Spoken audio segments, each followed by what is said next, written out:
بسم اللہ الرحمن الرحیم۔ مولانا عبدالشکور صاحب دین پوری رحمۃ اللہ علیہ فرماتے ہیں کہ میں چیچا وطنی پنجاب سے تقریر کر کے جا رہا تھا۔ کچھ ساتھی ساتھ تھے۔ ایک آدمی کو دیکھا، چارپائی پر بیٹھا تھا، مکھیاں اس کے پاس بنبنا رہی تھی۔ عجیب حالت تھی، چہرہ زرد ہے، غبار و گرد ہے، عجیب درد ہے، نہ اس کا کوئی ہمدرد ہے۔ مجھے سمجھ نہ آئی یہ کون ہے۔ میں اس کے قریب گیا تو کہنے لگا، او مولانا، ادھر تشریف لے آئیں۔ پیلے دانت، ہڈیوں کا ڈھانچہ، کمزور سانچہ۔ اس کے پاؤں پر ایک کپڑا پڑا ہوا تھا۔ اس نے کہا، مجھے عبرت سے دیکھو، ابھی آپ کی تقریر کی آواز یہاں آ رہی تھی اور میں سن رہا تھا۔ کہنے لگا، یہاں میرا مکان تھا، دکان تھی، کاروبار تھا۔ میں کون تھا؟ میں ایک شیر جیسا انسان تھا، لیکن اب بھیک مانگتا ہوں اور اب کوئی بھیک بھی نہیں دیتا، بلکہ مجھ پر لوگ لعنت کرتے ہیں۔ کہنے لگا، غور سے سننا، عبرت کی بات بتا رہا ہوں۔ اس نے میرا ہاتھ پکڑا اور کافی دیر تک روتا رہا۔ کہنے لگا، میں وہ بد نصیب ہوں جس نے اپنی ماں کے چہرے پر جوتے مارے ہیں، استغفر اللہ۔ کہنے لگا، ایک رات اپنے بد کردار غڈے دوستوں کے ساتھ سنیما دیکھنے گیا۔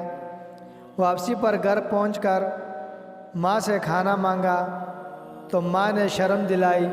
ساری رات آوارہ گردی کرتا ہے، کبھی پولیس پکڑتی ہے، نہ تمہارا باپ ایسا تھا، نہ دادا، اور نہ یہ تیری ماں ایسی ہے، تو کن غنڈوں میں پھنس گیا ہے۔ اس نے اپنی ممتا کا غصہ اتارا مجھ پر۔ بس مجھے غصہ آیا اور جوتا لے کر ماں کو مارنے لگا۔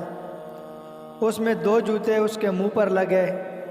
ماں کے منہ سے اتنی آواز سنی، اے عرش والے، اس لیے بچہ دیا تھا کہ آج میں جوتے کھا رہی ہوں۔ ہائے رب، مجھے اپنے پاس بلا لے، اب مزید جوتے نہیں کھا سکتی۔ اے رب، جس نے ماں کے منہ پر جوتے مارے، اس کتے کو تو دنیا اور آخرت میں برباد کر دے۔ کہنے لگا، اس وقت ماں کی ان باتوں کو سن کر سو گیا۔ رات پاؤں میں ایک درد اٹھا، پاؤں لرزنے لگا۔ صبح تک پاؤں سوج کر بہت موٹا ہو گیا۔ ڈاکٹروں کو دکھایا، لاہور گیا، ملتان نشتر اسپتال گیا، آخر پاؤں کاٹنا پڑا اور پھر مسلسل پاؤں کٹتے گئے۔ اس نے اپنے پاؤں کے حصے سے کپڑا اٹھایا، بہت پیپ بہہ رہی تھی۔ کہنے لگا، یہ زخم نہیں، ماں کی بد دعا ہے، اللہ کا قہر ہو مجھ پر۔ ماں تو رو رو کر 1 ہفتے میں چل بسی۔ جائیداد گئی، مال گیا، بیوی گئی، بیٹے گئے۔ 4 سال سے یہاں پڑا ہوں، پیپ مسلسل بہہ رہی ہے۔ ایسا لگتا ہے کہ ہر وقت کتے کاٹ رہے ہیں، نیند نہیں آتی۔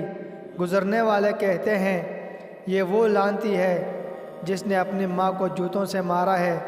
کتے کی طرح میرے سامنے روٹی پھینکتے ہیں۔ بیٹوں کو بلاتا ہوں، نہیں آتے، ابا نہیں کہتے۔ کہنے لگا، مولانا، مجھے روٹھا رب راضی کرا دو۔ ماں کے ایک لفظ نے اللہ کے قہر سے مجھے برباد کر دیا۔ اتنا کہہ کر وہ گر پڑا اور روتا رہا۔ پھر اس نے آنکھ نہ کھولی۔ مولانا فرماتے ہیں، خدا کی قسم، یہ منظر میں نے اپنی آنکھوں سے دیکھا ہے۔ اے اللہ پاک، تو ہمیں والدین کا فرمانبردار بنا دے، آمین ثم آمین۔